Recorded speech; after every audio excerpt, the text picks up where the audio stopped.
Going on 17 years. All right.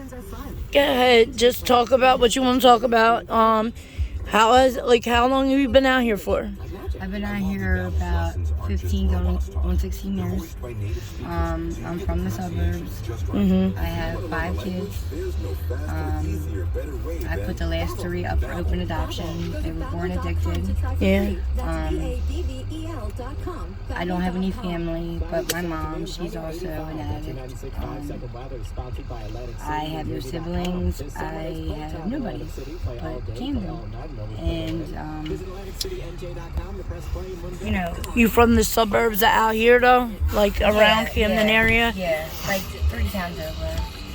I'm actually one of the oldest white girls out here. Not proud of it, by the way. Yeah. But, I used to have a career.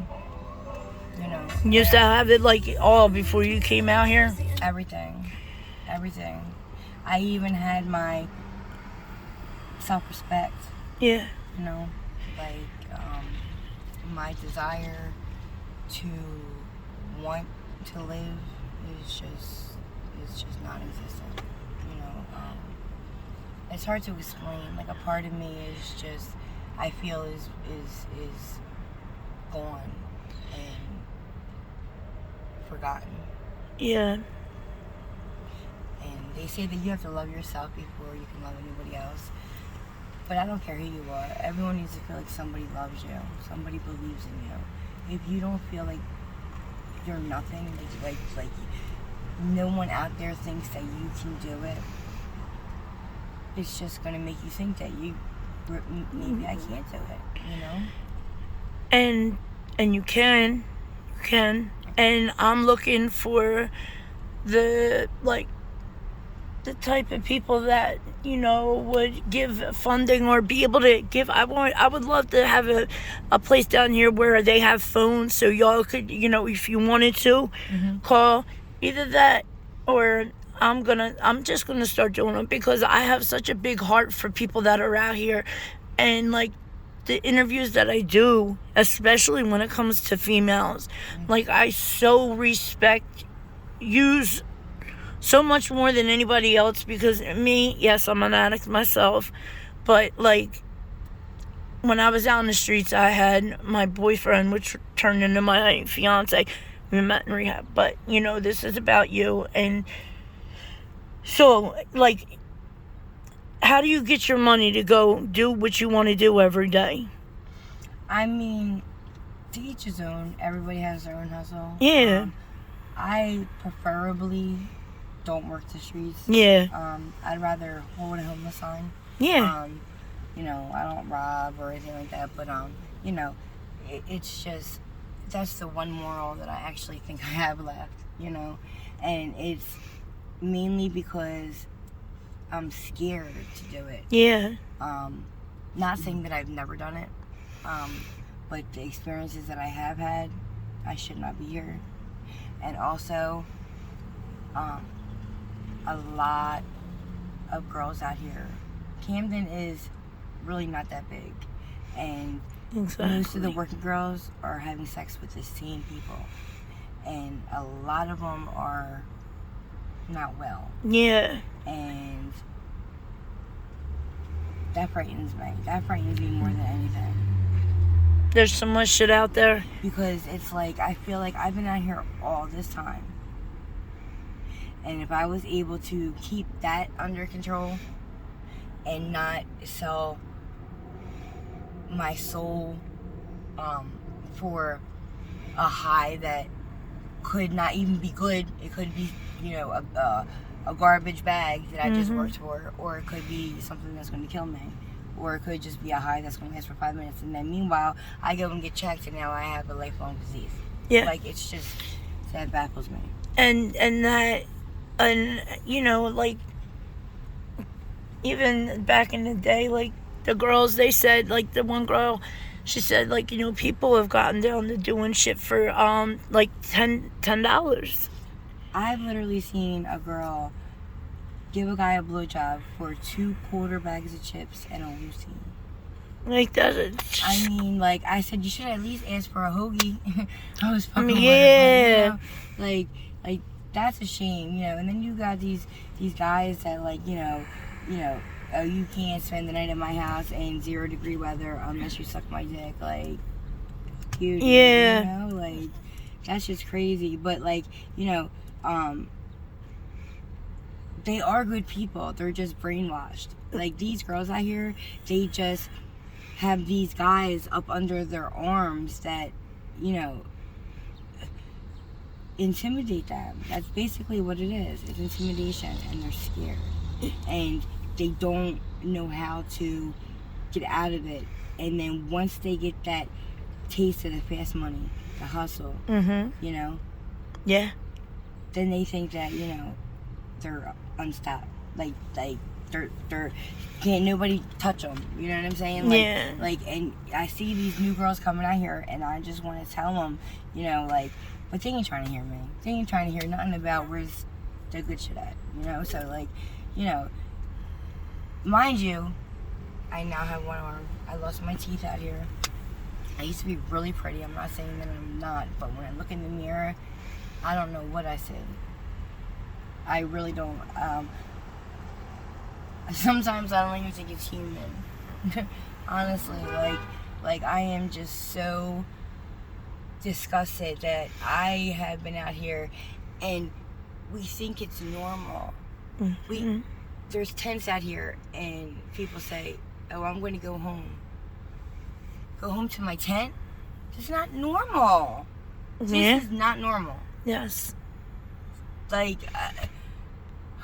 it's not normal, and it's the insanity of it. You know, like, with all this fentanyl out here now, you know, a person will die. Were you out here like when when it I was was out here when it was just dupe, and it was $10 bags. Now they're $5 bags, and you know, it's fentanyl, and but it's like, it's sad because a person will die, and the next person will say, "Where can I get that shit at?" Yup. You know, or they'll see a dead body laying there and run their pockets, and that's somebody's child. That's somebody's, you know what I'm saying? Like, Just like when, like you said, you know, before this, just saying, like, right now, I'm just calling, you know, your daughter to go to the program, like, just without bringing anybody else in, like, names or anything, like, just, you got family that will do things for you, like, help you. Honestly, or did you, like, I ruined a lot of relations. Okay, got you. Put it like that. I'm on, like, rocky terms. Like I said, I have one arm now. It is now the month of... And how the hell did you... Just explain, like, how you did that. I was up for about 5 days. Okay. I have a man that's in my life. His name's on my neck. You know, I met him before the streets. Yeah. You know, he was like the first, how do you say it, when he's of a different color? Interracial, okay. Yeah, relationship. He was the first interracial relationship that, you know, I was with, and, you know, I had sex with him my first time, and I got pregnant, and, like, you know, we were, like, head over heels for each other, and, he had gotten into some trouble before I met him, and he ended up going to prison. And when he went to prison, I had cheated on him, and I got pregnant by somebody else, because come to find out, while he was in there, he was doing things, talking to people, trying to get back with, you know. So, to make a long story short, I have this man in my life, and, like, you know, one thing you don't do is you don't play with people's money, but another thing that you really shouldn't do is play with someone's feelings and emotions. Yeah. Especially when they already have mental issues from the jump start. Yeah. And they're on mind-altering substances.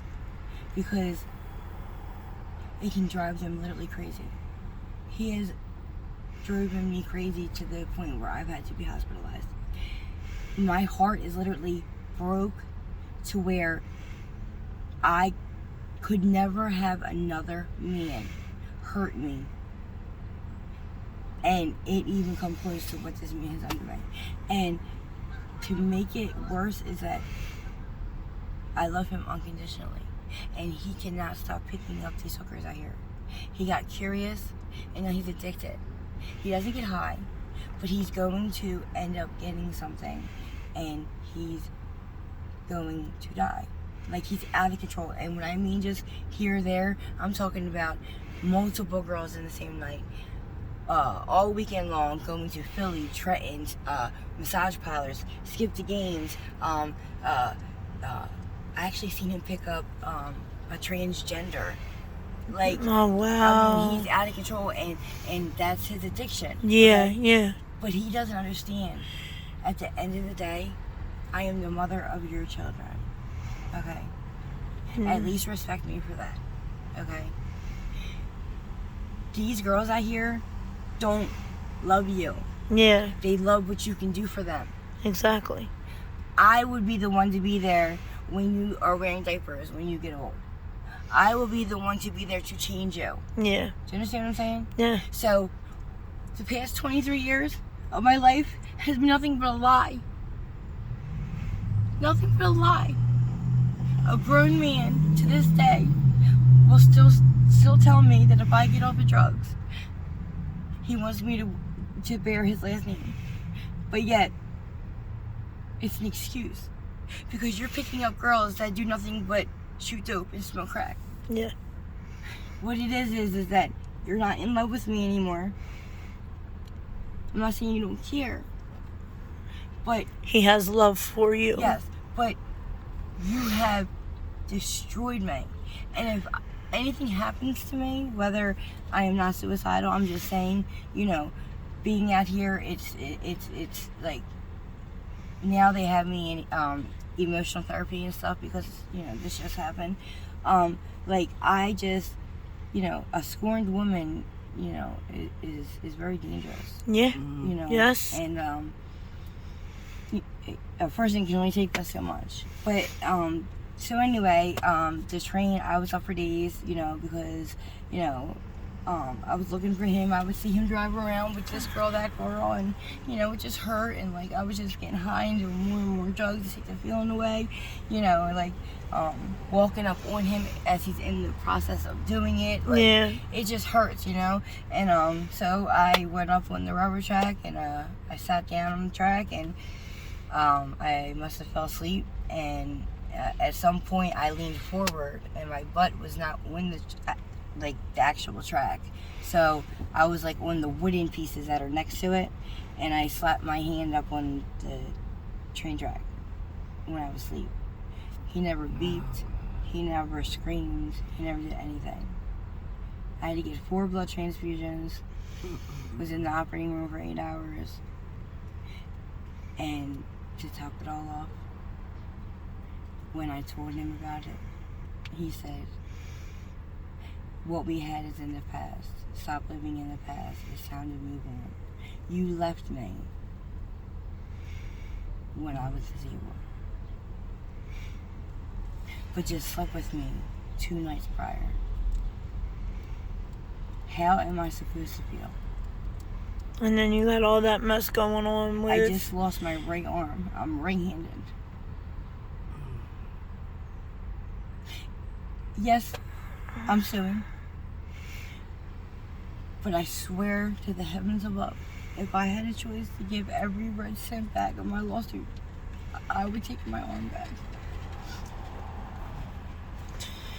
I can't even because of that. Like, that shit, like, goes to so many different levels, and like, Everything. I just know that shit is gonna hurt, and like, just,